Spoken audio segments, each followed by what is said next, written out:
You are at a high school parking lot in 1965. It's nothing special to look at, just cracked asphalt and a chain-link fence, but to the kids walking past it every morning, it might as well have been a museum.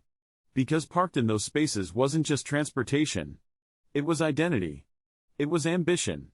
It was every dream a 17-year-old had about who they were about to become. And somewhere in that lot, gleaming under the morning sun, sat the car. The one everybody talked about. The one that made a kid a somebody the second they turned the key. For most of American history, a car was simply a tool.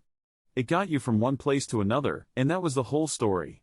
But somewhere around the middle of the 20th century, that story changed completely. The automobile stopped being just a machine and became something closer to a rite of passage, a symbol, even a kind of promise. And nowhere was that transformation more powerful than in the hearts of American teenagers, who looked at certain cars the way earlier generations might have looked at a knight's armor or a king's crown. To own one, or even just to ride in one, meant you had arrived. It's worth remembering just how new this feeling really was. In the 1930s and even into the 1940s, cars were still largely utilitarian, still largely something your father owned and you were lucky to borrow on a Saturday night if you were lucky at all. But after the war, everything shifted.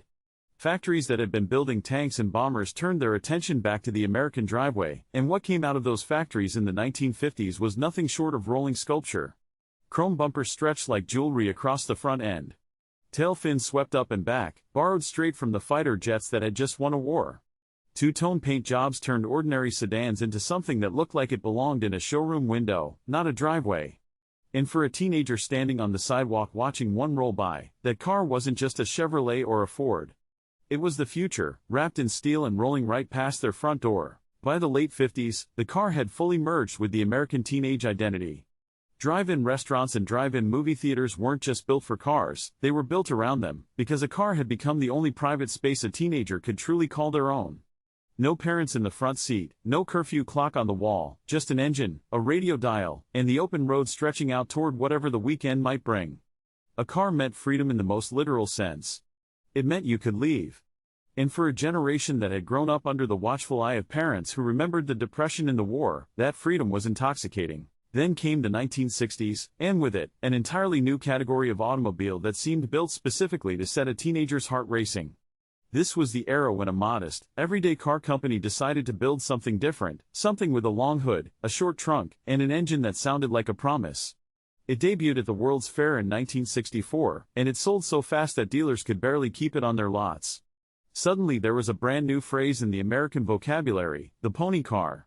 Sleek, affordable, and fast enough to feel dangerous, it was priced low enough that a working teenager, or more likely their slightly more well-off older brother, could actually save up and buy one. And once that first pony car hit the streets, every other manufacturer in Detroit scrambled to build their own answer to it, which only added more choices, more rivalries, and more dreams to chase. It wasn't long before the pony car had a bigger, louder cousin.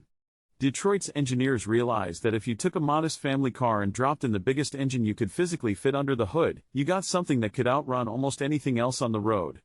These became known as muscle cars, and they turned street corners and stoplights into unofficial racetracks all across the country. A car with a name that sounded like a Roman general could hit 60 miles an hour before some family sedans even finished shifting into second gear. Word of a car's horsepower spread through a high school faster than any rumor ever could, and a teenager who so much as caught a ride in one earned a kind of instant, wordless respect from everyone who saw it happen. But it wasn't only about speed. There was an entire hierarchy of desire built around these cars, and every teenager in America seemed to know exactly where each model ranked. A convertible meant something different than a hardtop. A car with a manual transmission, what everyone called a stick shift, meant you actually knew how to drive, really drive, not just steer. Bucket seats up front instead of a bench seat suggested the car was built for someone who took performance seriously. Even the sound of an engine idling in a driveway carried meaning, a low, rumbling promise that whoever sat behind that wheel wasn't just going somewhere, they were arriving somewhere, and everyone within earshot would know it. Magazines fed this hunger relentlessly. Car and Driver, Hot Rod, and dozens of other publications landed on newsstands and got passed hand to hand in school hallways until the pages were soft and the corners were bent. Boys who couldn't afford a candy bar could recite horsepower figures and quarter-mile times from memory, the way earlier generations might have memorized baseball batting averages. Girls, too, had their own relationship with these cars, not always as drivers themselves, since the culture of the era too often kept them out of the driver's seat, but as passengers whose opinion of a car, and of the boy driving it, could make or break a Friday night. A car with the right reputation could turn a shy, awkward teenager into the most popular kid at school, at least for the length of one unforgettable cruise down Main Street. And Main Street really was the stage where all of this played out. Small towns and big cities alike had a stretch of road lined with drive-ins and diners where teenagers would circle back and forth for hours, not really going anywhere, just being seen. The whole ritual had almost nothing to do with actual transportation and everything to do with visibility, with belonging, with the simple, powerful thrill of being noticed. A slow roll past the local hangout in the right car, with the right song drifting out of the open window, could feel like walking a red carpet. It was theater on wheels, performed nightly, for an audience of your own peers. Even owning a car that wasn't particularly fast or fancy carried its own kind of magic, because the real dream, underneath all the horsepower talk and chrome trim, was independence itself. A used car with faded paint and a temperamental engine still represented something enormous to the teenager who'd saved up paper route money or worked a summer job just to afford it. It meant a driveway that was, for the first time, partly theirs. It meant no longer asking to be driven somewhere, but simply going. That first set of keys handed over by a parent, sometimes reluctantly, sometimes with real pride, marked a line in the sand between childhood and whatever came next. By the 1970s, the landscape had begun to shift again.